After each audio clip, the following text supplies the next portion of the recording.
তাইফে আল্লাহর নবী মার খেয়েছেন, বদদুয়া করেন নাই। মক্কার লোকেরা এলাকা থেকে তাড়িয়ে দিয়েছেন, মক্কার লোকদের জন্য বদদুয়া করেন নাই। এমনকি মক্কাতুল মুকাররমার সামনে মসজিদে নববী, মসজিদ হারামে নবী যখন নামাজ পড়েছেন, কাফের বেঈমানরা উটের পচা নারী ভুড়ি হুজুরের মাথার মধ্যে চাপাই দিয়েছে। হুজুর বদদুয়া করেন নাই।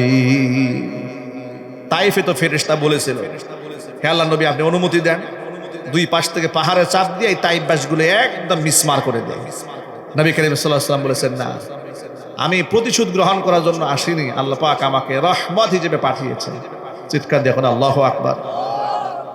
যেই নবীজি ব্যক্তিগতভাবে এত কষ্ট পেলেন, আঘাতপ্রাপ্ত হলেন, ক্ষত বিক্ষত হলেন, কোনোদিন কারো জন্য বদদুয়া করলেন না, কিন্তু নামাজ কাজা হয়ে যাওয়ার কারণে খন্দক খননের দিনে নবীজি কাফেরদের জন্য বদদুয়া করেছিলেন, এই জন্য যে আল্লাহ এদের কারণে আমি তোমার হক আদায় করতে পারি নাই।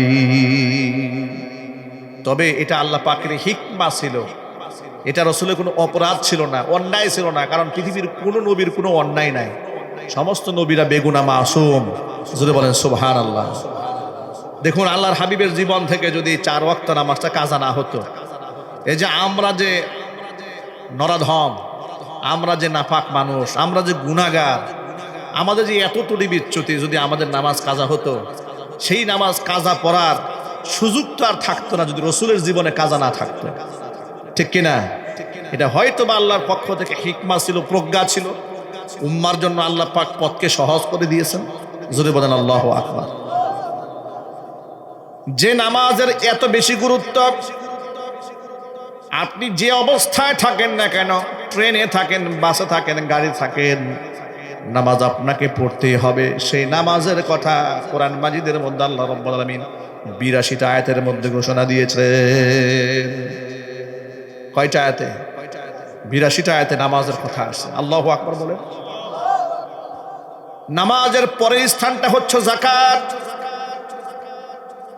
যাকাত এতটাই গুরুত্বপূর্ণ ইসলামে, আল্লাহ পাক বলেছেন, ওয়াল্লাযীনা ইয়াকনিজুনা আয-যাহাবা ওয়াল ফিদ্দাতা ওয়ালা ইউনফিকুনাহা ফী সাবিলিল্লাহ ফাবাশশিরহুম বিআযাবিন আলীম।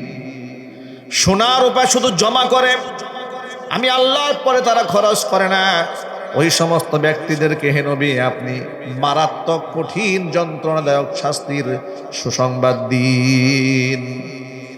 ইয়াউমা ইউহমা আলাইহা ফি নারি জাহান্নাম ফাতুকওয়া বিহা জিবাহুহুম ওয়া জুনুবুহুম ওয়া যুহুরুহুম হাদা মা কানাজতুম লিআনফুসিকুম ফাযূকু মা কুনতুম তাকনিজুন।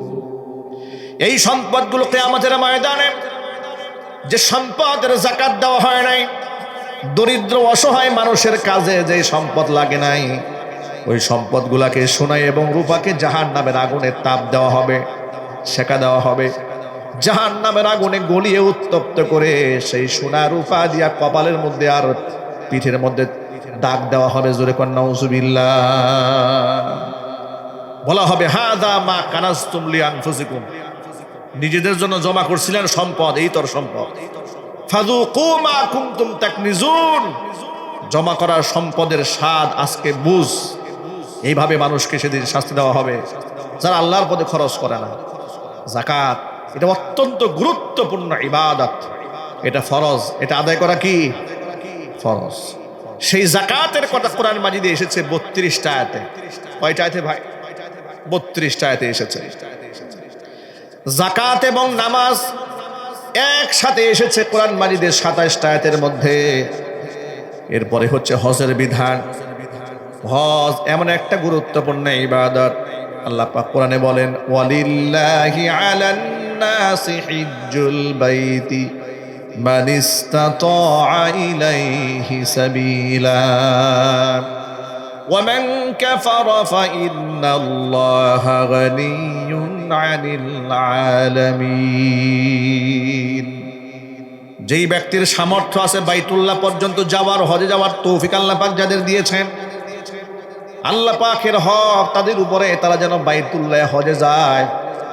যদি কোনো ব্যক্তি মুখ ফিরায় রাখে যে আমি হজে গেলাম না, আল্লাহ পাক বলেন ওয়ামান কাফার, অস্বীকার যদি কেউ করে, ফাইন্নাল্লাহা গানিয়্যুন আনিল আলামিন, জগৎবাসী সম্পর্কে তাদের থেকে আমি আল্লাহ বেনিয়াজ, আমি মুহতাজ নই। তারা হজ করলে আমার দাম বাড়বে না, বরং কেউ যদি হজ করে সেই ব্যক্তি বেগুনাহ মাসুম হয়ে যায়। চিৎকার দেখুন সুবহানাল্লাহ। আল্লাহ নবী বলেন মান হাজ্জা লিল্লাহি ফালাম ইয়ারফাস ওয়া লাম ইয়াফসুক রাজাআ কায়াউমিন ওয়ালাদাতহু উম্মুহু আও কামা ক্বালা আলাইহিস সালাতু ওয়াস সালাম। যেই ব্যক্তি একমাত্র আল্লাহর সন্তুষ্টিকল্পে হজ করে, হজ ব্রত পালন করতে গিয়ে কোনো পাপাচার করে না, কোনো খারাপ কাজ করে না, কোনো গালিগালাজ করে না, অশ্লীল কথাবার্তা কিংবা কাজ করে না, রাজাআ কায়াউমিন ওয়ালাদাতহু উম্মুহু, হজ ব্রত পালন করার পরে সে যখন বাড়ি ফিরে আসবে, এমন অবস্থায় ফিরে আসবে যেন তার মা সদ্য তাকে দুনিয়াতে ভূমিষ্ঠ করেছে। এত দামি ইবাদত হজ। সেই হজের ব্যাপারে নবী করিম সাল্লাল্লাহু আলাইহি ওয়াসাল্লাম বলেছেন, ব্যক্তির উপর হজ ফরজ হয়েছে, সে যদি হজ আদায় না করে মারা যায়, সে ইহুদি হয়ে মারা গেল না খ্রিস্টান হয়ে মারা গেল, এটা আমি বলতে পারবো না। হজ এত বড় গুরু দায়িত্ব। হজ ফরজ হওয়ার পরে বাবা মা মরে গেল, হজ করে নাই, সন্তানের উপর যদি ওসিয়ত করে যায়, তাহলে অবশ্যই বাবা মার পক্ষ থেকে সে বদলি হজ করা ওয়াজিব হবে, যদি বাপ মার সম্পদ থেকে যায়। ওসিয়ত যদি নাও করে যায়, কিন্তু বাপ মার উপরে এটা ফরজ ছিল, বাপ মা আদায় করে নাই, সন্তান জানে যে আমার বাবা ধনী মানুষ ছিলেন, হজ করেন নাই, সন্তানের উপরে এটা একটা দায়িত্ব, সে যেন তার উপরে এটা ফরজ হয় না, কিন্তু বাবার পক্ষ থেকে সে নফল বদলি হজ করতে পারলে এটা বাবার পক্ষ থেকে ফরজি একটা আদায় হয়ে যাবে। জোরে বলেন সুবহানাল্লাহ। এটা অনেক অনেক বড় গুরু দায়িত্ব হজের ব্যাপারটা। সেই হজের ব্যাপারে কোরআন মাজিদে আয়াত এসছে মাত্র 12টা আয়াত। কয়টা আয়াত? 12টা আয়াত। যে রমজানের রোজার ব্যাপারে আল্লাহ তাআলা সূরাতুল বাকারার মধ্যে 5টা আয়াত নাযিল করেছেন, এত গুরুত্ব দিয়েছেন। আল্লাহ পাক বলেন বান্দারে, যে বান্দা আল্লাহর সন্তুষ্টি কল্পে রোজা রাখে, ইয়া আইয়ুহাল্লাযীনা আমানু কুতিবা আলাইকুমুস সিয়ামু কামা কুতিবা আলাল্লাযীনা মিন ক্বাবলিকুম লাআল্লাকুম তাত্তাকুন। তোমাদের উপর রমজানের রোজাকে ফরজ করা হয়েছে যেভাবে তোমাদের পূর্ববর্তীদের উপর ফরজ করা হয়েছিল, লাআল্লাকুম তাত্তাকুন, রোজা রাখলে তোমরা পরহেজগার হয়ে যাবে। সুবহানাল্লাহ পড়েন। রোজা রাখলে মানুষ কি হয়ে যাবে? পরহেজগার হয়ে যাবে। সেই রোজার ব্যাপারে আয়াত নাযিল হয়েছে 5টা। কয়টি? 5টি। এর মানে রোজার ব্যাপারে 5টি, নামাজের ব্যাপারে 82টি আয়াত, যাকাতের ব্যাপারে 32টি আয়াত, নামাজ আর যাকাত একসাথে 27টি আয়াতে, হজের ব্যাপারে 12টা আয়াত, আর রমজান মাসে রোজার ব্যাপারে 5টি আয়াত আল্লাহ পাক নাযিল করেছেন। তাহলে নামাজ, রোজা, হজ, যাকাত কয়েকটা আয়াতের মধ্যে শেষ হয়ে গেল। এই যে হাজার হাজার আয়াত মহান আল্লাহ পাক কোরআন মাজিদে দিলেন, তাহলে সেই সমস্ত আয়াতগুলোর দরকার কি এই সমাজে আছে না নাই? যদি বলেন, আজকে আমরা মুসলমানরা মনে করেছি শুধু নামাজ, রোজা, হজ, যাকাত করলাম তো আমার মুসলমানি তো আদায় হয়ে গেল না। যদি মাত্র নামাজ, রোজা, হজ, যাকাত দিয়ে গোটা ইসলামটাকে মাপ দেওয়া যায়, তাহলে মহাগ্রন্থ আল কোরআনের এতগুলো আয়াত, হাজার হাজার আয়াত আল্লাহ রাব্বুল আলামিন অনর্থক বান্দার জন্য নাজিল করেন নাই। একটা হরফও আল্লাহ তাআলা বিনা প্রয়োজনে নাজিল করেন নাই। একটি আয়াতও আল্লাহ বিনা প্রয়োজনে নাজিল করেন নাই। অনর্থক কি আল্লাহ পাক একটি কথাও বলেছেন? জোর আওয়াজে বলেন, বলেছেন? বলেন নাই। এই পৃথিবীর এখনো কোনো সংকট নাই যে সংকটের সমাধান 1500 বছর আগে কোরআনের আয়াত দিয়ে দেওয়া হয় না। মানব সভ্যতার এমন কোনো প্রয়োজনীয়তা নাই যে প্রয়োজনীয়তা কোরআন দিয়ে তুলে ধরা হয় নাই। পৃথিবীর সমস্ত মানুষকে কোরআন থেকে খোরাক নেওয়ার নির্দেশনা দিয়েছেন স্বয়ং আল্লাহ রাব্বুল আলামিন। আজকে আমাদের সমাজের এই দুর্গতি কেন এসেছে জানেন? আমরা আল্লাহর কোরআনটাকে তাবিজের বই ছাড়া আর কিছু মনে করি নাই। বিপদে পড়লে লোকেরা আমাদের কাছে পানি পড়ার জন্য আসে, তাবিজের জন্য আসে, কিন্তু এই কোরআনটা জীবনে কোনোদিন খুলেও দেখা নাই। এটা তারা তাবিজের কিতাব মনে করে। ঠিক না ভাই? ঠিক বলে। মরে যাওয়ার পরে খতম পড়াইয়া বাপ মাকে জান্নাতে যাওয়ার সিদ্ধান্ত নেয় যে কোরআন পড়লে বাপ মা জান্নাতে চলে যাবে, কিন্তু জিন্দা অবস্থায় বাপ মা জীবনে কোরআন পড়ে নেয়। জীবিত মানুষের জন্য কোরআন বেশি প্রয়োজন নাকি মরা মানুষের জন্য বেশি প্রয়োজন? কিন্তু আজকে জীবিত অবস্থা আমরা কোরআনকে দাম দেই নাই। আমরা কোরআনের শিক্ষা ব্যবস্থাকে কি মনে করেছি জানেন? এই সমাজের এখনো পর্যন্ত বহুত লোকেরা জানে না কোরআনের বিষয়, এই ব্যক্তি সম্পর্কে, এর বিশালতা সম্পর্কে, এর সৌন্দর্যতা সম্পর্কে, এর প্রশস্ততা সম্পর্কে, এর গভীরতা সম্পর্কে অধিকাংশ মানুষ ওয়াকিফাল নয়। আল্লাহর দেওয়া যত বিধান আছে আল্লাহ পাক সব আমাদের জন্য সহজ করেছেন। অসাধ্য কোনো বিধানকে আল্লাহ পাক আমাদের উপর চাপায় দেন নাই। মানুষের জন্য অকল্যাণ হয় এমন কোনো বিধান আল্লাহ দেন নাই।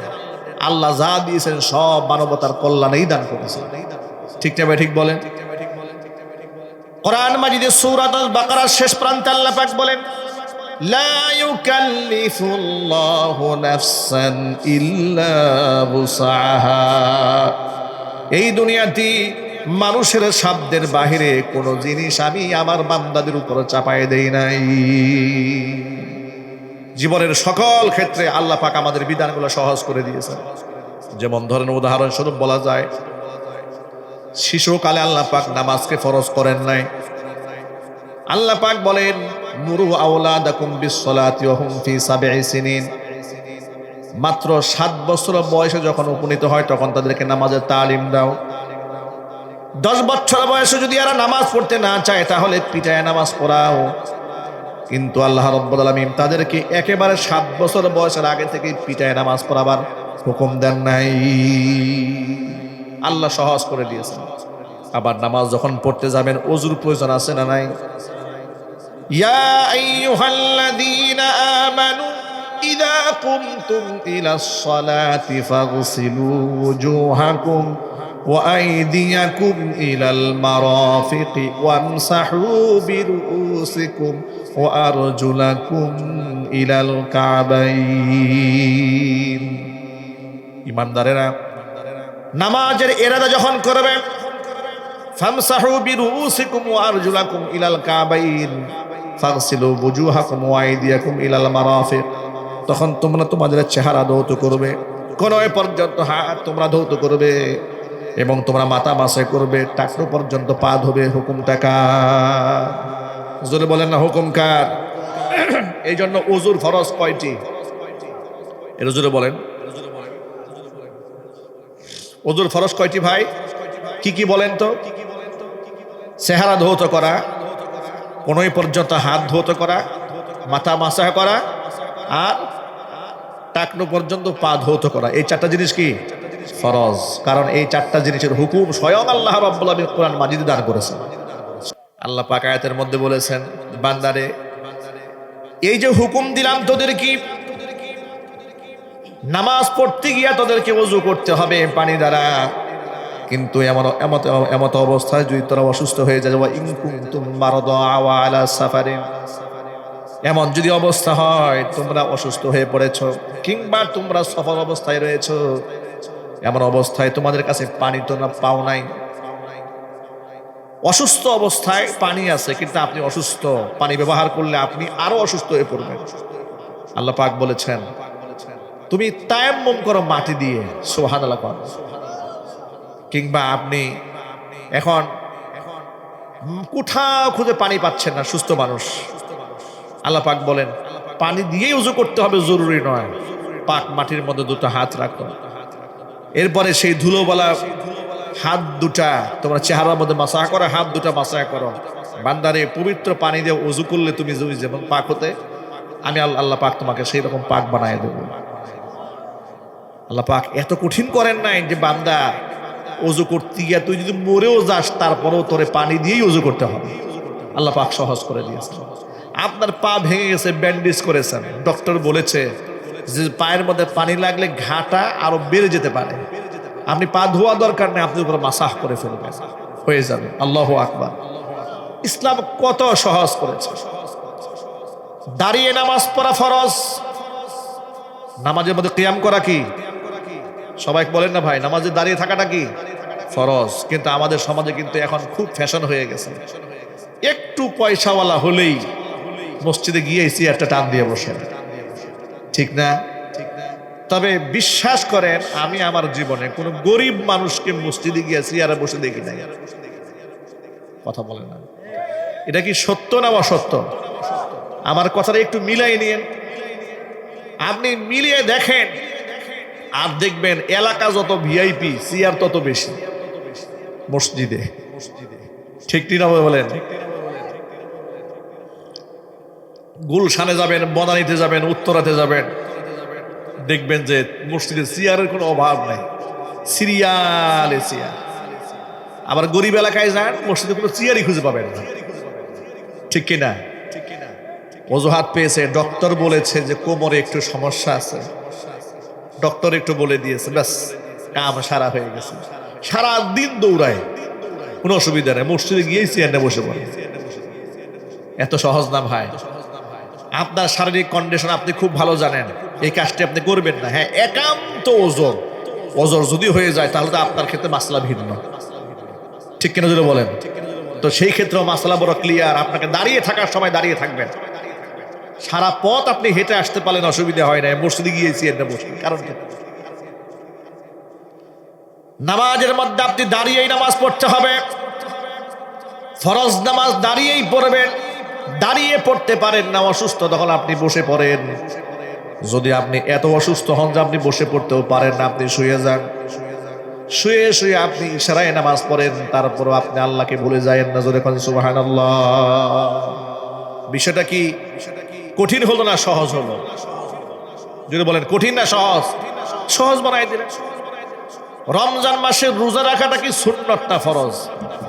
সবাই একটু জোর আওয়াজে বলেন।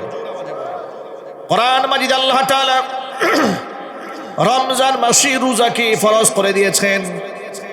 আমরা আল্লাহর কাছে দোয়া করি, আল্লাহুম্মা বারিক লানা ফি রজব ওয়া শাবান ওয়া বাল্লিগনা রমাদান। জোরে করে আমিন। আল্লাহ পাক বলেন, ফামান শাহিদা মিনকুমুশ শাহরা ফালইয়াসুম। তোমাদের কেউ যদি রমজান পেয়ে যায়, সে যেন রমজান মাসে রোজা রাখে। এটা আমি আল্লাহ পাকের ওয়ার্ডার, আমি আল্লাহর হুকুম। রোজাটাকে রাখতেই হবে। রোজা মুসলমানদের জন্য না রাখার কোনো সুযোগ নাই। আর মুসলমান রোজা রাখবেই না বা কেন? রোজা তো এত বড় দামি ইবাদত। সারা বছর যদি আপনি নফল নামাজ পড়েন, সারা বছর যদি আপনি নফল রোজা রাখেন, আল্লাহর কসম করে বলি, সারা বছর নফল রোজা রাখলেও একটা ফরজ রোজার সমতুল্য হবে না। আল্লাহু আকবার বলেন। ফরজ রোজা সমতুল্য কেন হবে না? কারণ এই রোজার বিনিময় কাল হাসরের ময়দানে আল্লাহ নিজ হাতে প্রদান করবেন। পুরস্কারটা কত হবে, কত বড় হবে, এটা আল্লাহ ছাড়া আর কেউ জানে না। সেই রোজা তো আমরা অবশ্যই রাখবো, আল্লাহ যারা তৌফিক দেন। জোরে কোন আমিন। নিজেরাও রোজা রাখবো, সন্তানদেরকেও রোজা রাখতে আমরা উদ্বুদ্ধ করব।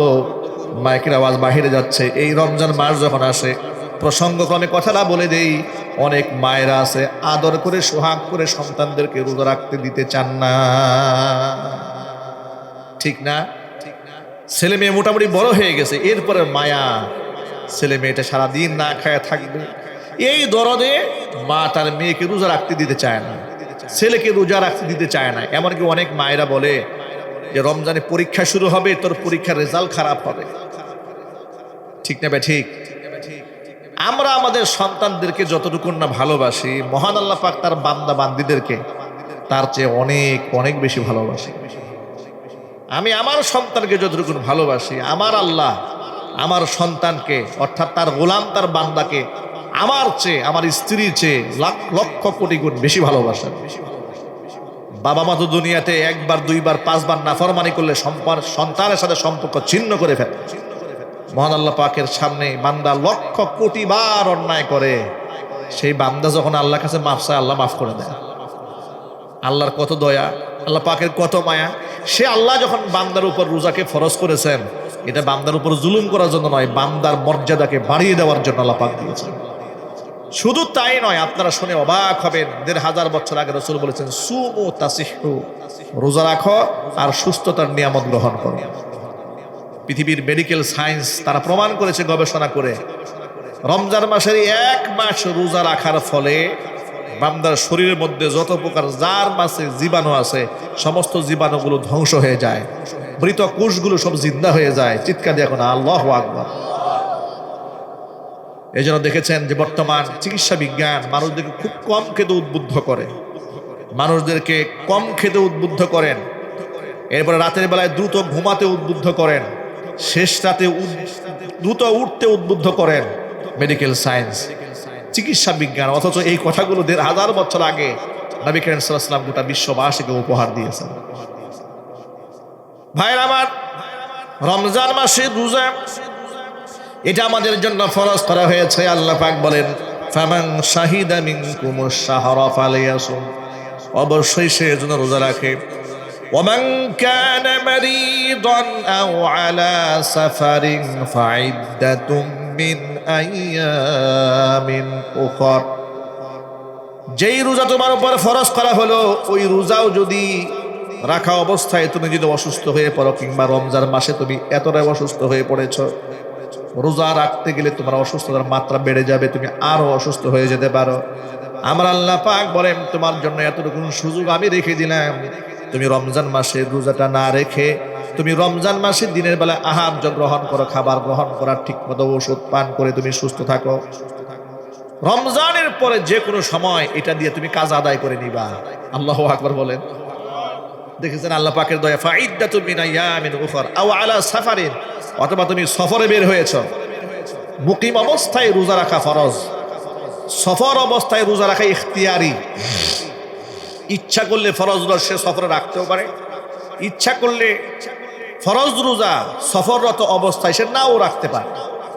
এটা আল্লাহ পাক তার জন্য সুযোগ দিয়েছেন যে রমজান মাস শেষ হওয়ার পরে এটার কাজা করে নেবে, কাফারা দিতে হবে না। চিৎকার দিয়ে এখন আল্লাহু আকবার। দেখেছেন আল্লাহর যত বিধান আছে, নামাজ আল্লাহ সহজ করলেন, রোজা আল্লাহ পাক সহজ করে দিয়েছেন। সাহরি খাওয়াটাকে সুন্নত করার দেওয়া হলো, এটাও ফরজ করা হয় না, শুধু নিয়ত করলেই রোজা হয়ে যাবে। তবে নবী করিম সাল্লাল্লাহু আলাইহি ওয়াসাল্লাম বলেছেন, তাসাহহারু ফাইন্না ফিস সুহুরি বারাকা, সাহরির মধ্যে বরকত আছে, একটা খেজুর দিয়ে হলেও তুমি সাহরি খাও। সুবহানাল্লাহ।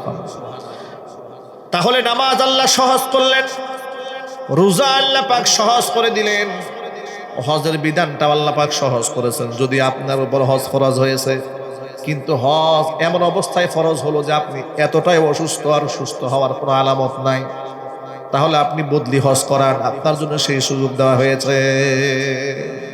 সুবহানাল্লাহ পড়েন। পদে পদে ইসলামের মহান আদর্শ যা আছে সব সহজ করে দেওয়া হয়েছে। যাকাতের ব্যাপারটা দেখেন কতটা সহজ। সারা বছর ধরে আপনি সম্পদের মালিক হলেন, ধরুন আপনি 7.5 তোলা স্বর্ণ কিংবা 52.5 তোলা রূপার মালিক হলেন, ধরুন জানুয়ারি মাসে হলেন। এই জানুয়ারি মাসে মালিক হওয়ার পরে পরবর্তী জানুয়ারি মাস পর্যন্ত গোটা একটা বছর যদি আপনি এই পরিমাণ সম্পদের মালিক থাকেন, যদি এর থেকে কমে না আসে, তাহলে আপনি সারা বছর নিসাব পরিমাণ সম্পদের মালিক হয়েছেন। এবার আপনার সম্পদের টোটাল হিসাব করে প্রয়োজনীয় আসবাবপত্র বাদ দিয়ে সেই সম্পদের আপনি শতকরা 2.5% যাকাত দিয়ে দিবেন। ধরেন আপনার সবই মিলে আপনার ব্যবসায়িক পণ্য, ব্যাংক ব্যালেন্স, পাওনা দাওনা সব মিলে কথার কথা আপনার 1 কোটি টাকা হয়েছে। আপনি যাকাত দিবেন 1 কোটি টাকার মধ্যে মাত্র 2.5 লাখ টাকা। সুবহানাল্লাহ। এই মাত্র 2.5 লক্ষ টাকা দিলে কি হবে? 2.5 লক্ষ টাকা দিলে আপনার সম্পদ পাক হবে, আপনার আত্মা পাক হয়ে যাবে। এটা হচ্ছে আপনার ফায়দা। কিয়ামতের ময়দানে আপনি জবাবদিহিতার মুক্ত হয়ে গেলেন, আপনার ফায়দা।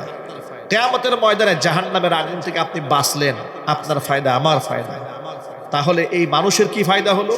সমাজে সমস্ত বিত্তবান মানুষ যদি যাকাতটা ঠিক মতো আদায় করে, ধনী দরিদ্রের যে আকাশ সম বৈষম্য তৈরি হয় সমাজে, যে ধনী সে যদি ধনী হয়ে যায়, যে গরিব শুধু গরিবই থাকে, এতটা ব্যবধান থাকবে না। কাইলা ইয়াকুলা দুলাতাম বাইনাল আগনিয়াই মিনকুম, ধনী এবং গরিবের মাঝখানে সম্পদের একটা ভারসাম্য তৈরি হবে। চিৎকার দিয়ে এখন আল্লাহু আকবার। সমাজে ভিক্ষুক খুঁজে পাবেন না। আজকে দেখুন বাংলাদেশে সুদ ভিত্তিক অর্থনীতি চলে, যাকাত ভিত্তিক অর্থনীতি নাই।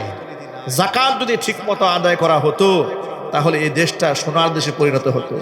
একটা ভিক্ষুক রাস্তায় আপনি খুঁজে পেতেন না। এই যে শীতের রাতে দেখবেন রাস্তায় রাস্তায় লোক শুয়ে থাকে, প্রচন্ড শীত, থাকার জায়গা নাই, ফুটপাতে রাস্তায় লোক থাকে, একটা লোকও খুঁজে পাওয়া যেত না যদি এই দেশের মুসলমানরা ঠিক মতো যাকাত আদায় করত। সুবহানাল্লাহ, আল্লাহু আকবার বলেন। হুজুর বলেছেন, আল্লাহ নবী বলেছেন, তুখাযু মিন আগনিয়াইহিম ওয়া তুরাদ্দু আলা ফুকারাইহিম, নেওয়া হবে ধনীদের কাছ থেকে, বন্টন করা হবে গরিবদের মাঝে। আল্লাহ পাক কত সহজ করে দিয়েছেন, সমস্ত বিধানকে আল্লাহ সহজ করলেন। এখন আপনারা বলেন যে মৌলিক কয়েকটা বললাম, নামাজ, রোজা, হজ, যাকাত, এগুলা হচ্ছে খুঁটি। এগুলাই যদি আদায় করা সহজ হয়ে থাকে, বাকি আমল যেগুলো আল্লাহ দিয়েছেন সেগুলো কঠিন হবে? জোরে বলেন ভাই, কঠিন হবে না? কঠিন হবে না, সব বিধান আল্লাহ সহজ করে দিয়েছে। আর এই যে আল্লাহ পাকের যতগুলো বিধানের কথা বললাম, এই সব হচ্ছে আল্লাহ পাকের পক্ষ থেকে আইন, যেটাকে বলা হয় শরীয়ত। সেটা কি বলা হয়? আর এটাকে বলা হয় শরীয়তের আইন। নামাজ, রোজা, হজ, যাকাত, তাসবিহ, তাহলিল, কোরআন তেলাওয়াত করা, শরীয়তের আইনের কথা শুনলেই সমাজের লোকেরা ভয় পায়। অনেক লোকেরা মনে করে শরীয়তের আইন যে কত কঠিন ব্যাপার। ওই যে যখন আলেম ওলামারা দেশের মানুষ বলে আগামীর বাংলাদেশ কোরআন দিয়ে পরিচালিত হবে, আগামীর বাংলাদেশ ইসলাম দিয়ে পরিচালিত হবে, তখন সমাজের অনেকেই ভয় পায়, মনে করে সর্বনাশ, ইসলাম প্রতিষ্ঠিত হয়ে গেলে না জানি আমি কোন বিপদে পড়ি। না, আপনি বিপদে পড়বেন না। আপনি এই দুনিয়ার মধ্যে তৃপ্তির জীবন লাভ করতে পারবেন, নিরাপত্তার জীবন লাভ করতে পারবেন। আজকে এই বাংলাদেশে কি আমাদের কারো জীবনের কোনো নিরাপত্তা আছে? যদি বলেন ভাই আছে। একটা মানুষ যদি খুন হয় তার বিচারও আমরা পাই না, ঠিক না ভাই? ঠিক বলেন। একটা মেয়ে যদি ধর্ষিতা হয় তার বিচার হয় না বাংলাদেশে। কত কুখ্যাত সন্ত্রাসীদের ছাড় দিয়ে দেওয়া হয়েছে। একেবারে একাধিক মার্ডার কেসের আসামিকে রাষ্ট্রপতি ক্ষমা করে দিয়েছে। এমন ঘটনা বাংলাদেশে আছে না নাই? ফাঁসির আসামি আদালত ফাঁসির রায় দিয়ে দিয়েছে, রাষ্ট্রপতি ক্ষমা করে দিয়েছে। আচ্ছা, রাষ্ট্রপতি ক্ষমা করার কেউ? এই আইনগুলো মানুষ তৈরি করেছে, কিন্তু আল্লাহর আইন সব সমান। কিসের রাষ্ট্রপতি, কিসের জেলা প্রশাসক, কিসের এসপি, কিসের ওসি, কিসের ডিসি, কিসের এমপি, কিসের প্রাইম মিনিস্টার, আর কিসের সাধারণ নাগরিক। একটা সাধারণ নাগরিকের যে অধিকার রয়েছে রাষ্ট্রে, অনুরূপভাবে প্রেসিডেন্টের সমান অধিকার, এর থেকে বেশি অধিকার দেওয়া হয় নাই ইসলামী শরীয়তের আইনে। জোরে কোন আল্লাহু আকবার।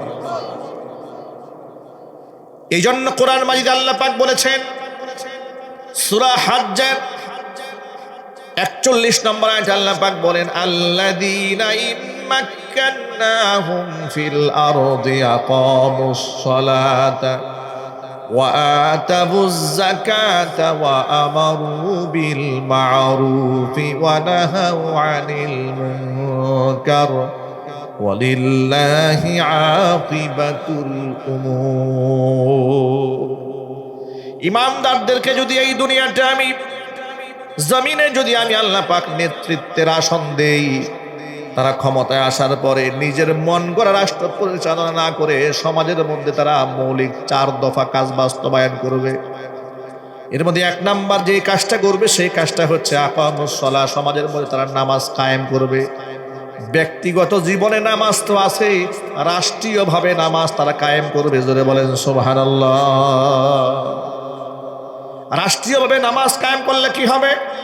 সমাজের মধ্যে মানুষ যেমন শয়তানের ওয়াসওয়াসায় পড়ে, ধোঁকায় পড়ে খারাপ কাজে লিপ্ত হয়ে যায়, মানুষ যদি নামাজি হয়ে যায়, ইন্নাস সালাতা তানহা আনিল ফাহশাই ওয়াল মুনকার, আল্লাহ পাক বলেন নিশ্চয়ই নামাজ মানুষদেরকে সব ধরনের অন্যায় থেকে বাঁচায় দেয়। জোরে বলেন সুবহানাল্লাহ। সমাজে সব মানুষ যদি নামাজি হয় তাহলে এই সমাজে অন্যায় কি থাকবে? জোরে বলেন থাকবে? অন্যায় সব বন্ধ হয়ে যাবে। জোরে বলেন সুবহানাল্লাহ।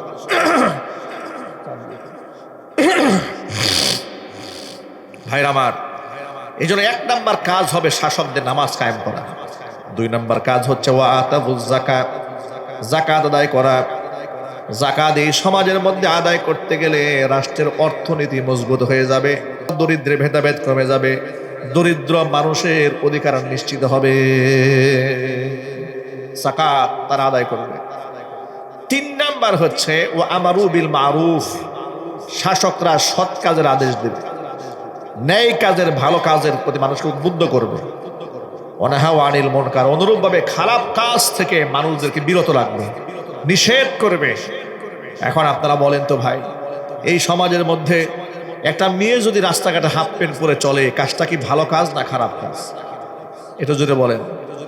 কেউ যদি মদ্যপান করে, মদ খাওয়া ভালো কাজ না খারাপ কাজ? নাটক সিনেমার মঞ্চায়িত করা ভালো কাজ না খারাপ কাজ? এরপরে দেশের মধ্যে পতিতালয় খোলা, এটা ভালো কাজ না খারাপ কাজ? এই সব খারাপ কাজগুলোকে তারা বন্ধ করে দেবে, এটা তাদের দায়িত্ব। এটা কি জোরে বলেন? দায়িত্ব। তাফসীর কুরতুবীর মধ্যে এসেছে এই আয়াতে যে এটা আল্লাহর খলিফা যারা দুনিয়াতে হবে তাদের উপরে এটা ওয়াজিব, সমাজে তারা নামাজ কায়েম করতে হবে, যাকাত আদায় করতে হবে, মানুষদেরকে সৎ কাজের আদেশ দিতে হবে, অসৎ কাজ থেকে মানুষদেরকে বিরত রাখতেই হবে। জোরে কোন সুবহানাল্লাহ। এই জন্য দেশে ইসলাম প্রতিষ্ঠা দরকার আছে না নাই? ইসলাম প্রতিষ্ঠিত হোক, কারা কারা চান তো হাত দেখি তো ভাই, মন থেকে চান তো? আল্লাহ পাক যেন আমাদের সকলকে কবুল করে। জোরে কোন আমিন।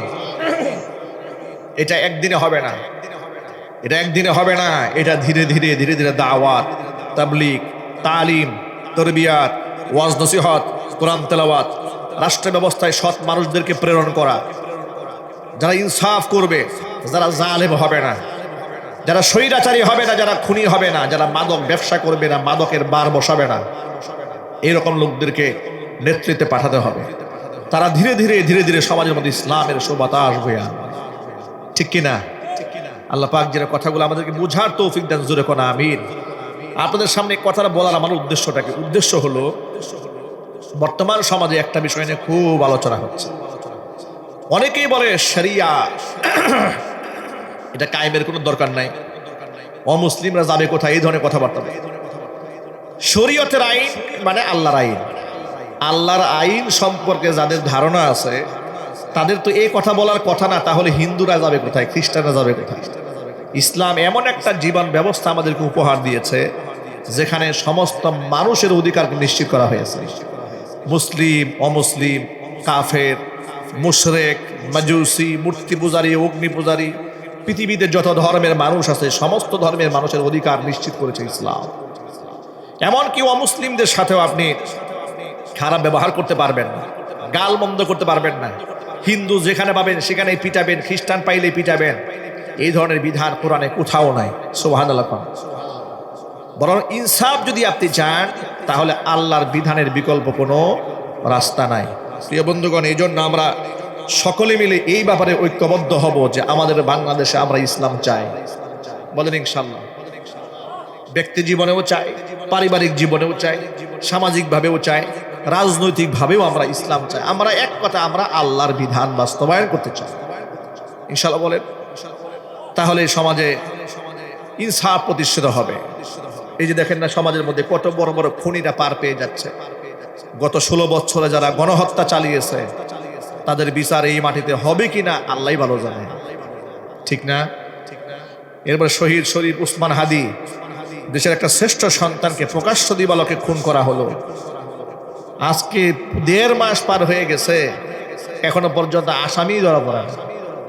এই দেশে আমরা কি আশা করতে পারি বলেন? কত নিরীহ লোক জেলের মধ্যে আছে, কত নিরাপরাধ মানুষ জেলখানায় আছে, মামু খালু নাই, পয়সাও নাই, জামিন হয় না। আবার খুনি মার্ডার কেসের আসামি পয়সা আছে, কিংবা বিরাট বড় এমপি মন্ত্রীর সাথে লিয়াজু আছে, জামিন হয়ে গেছে।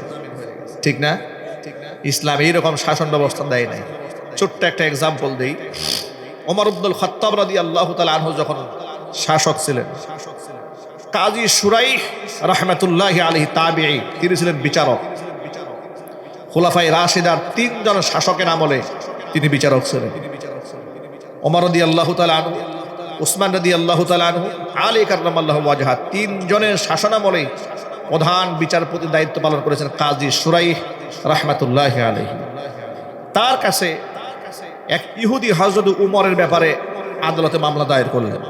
ওমর তখন রানিং খলিফা, রাষ্ট্রপ্রধান, রাষ্ট্রপ্রধানের বিরুদ্ধে মামলা হয়েছে, কাজী সুরাই হযরত উমরকে আসামির কাঠগড়ায় দাঁড় করাইছেন। আল্লাহু আকবার বলবেন। পৃথিবীর ইতিহাসে কোন দেশে রানিং প্রেসিডেন্টকে ক্ষমতায় থাকা অবস্থায় আদালতের কাঠগড়ায় দাঁড় করায় বলেন আপনারা? এই যে আওয়ামী লীগের শাসনামে গত সময়গুলোতে কিংবা বিগত বছরে বাংলাদেশ যত শাসক ছিল, শাসক ক্ষমতায় অবস্থায় থাকা অবস্থায় তার বিরুদ্ধে কেউ মামলা করতে সাহস পেয়েছে? এটা জোরে কন। শাসক তো দূরের কথা, ওই শাসকের দলের একবারে তৃণমূলের থার্ড ক্লাস শ্রেণীর একজন নেতা কিংবা কর্মী কিংবা সমর্থক, তার বিরুদ্ধেও তো আপনি ওয়ার্ডের একটা নেতার বিরুদ্ধে মামলা করতে সাহস পাবেন না। ঠিক না ভাই? ঠিক। আপনার 14 গোষ্ঠী তারা উদ্ধার করে ছাড়বে, অথচ হযরত উমরকে এক জায়গায় দাঁড় করালেন, বিবাদীকে বাদীকে আরেক জায়গায় দাঁড় করালেন। কাজী সুরাই হযরত উমরকে জিজ্ঞেস করেন, খলিফা আপনার ব্যাপারে যে অভিযোগ দেওয়া হয়েছে সেই ব্যাপারে আপনার পক্ষে কোনো সাক্ষী আছে? হযরত উমর বললেন, না, আমার পক্ষে কোনো সাক্ষী নেই। তিনি ইহুদির পক্ষে রায় দিয়ে দিলেন। চিৎকার দেখুন, আল্লাহু আকবার। রানিং খলিফার বিরুদ্ধে রায় দিয়ে দিলেন। এটার নাম ইসলামের শাসন ব্যবস্থা। এমন ইসলামের হাজার হাজার ঘটনা রয়েছে।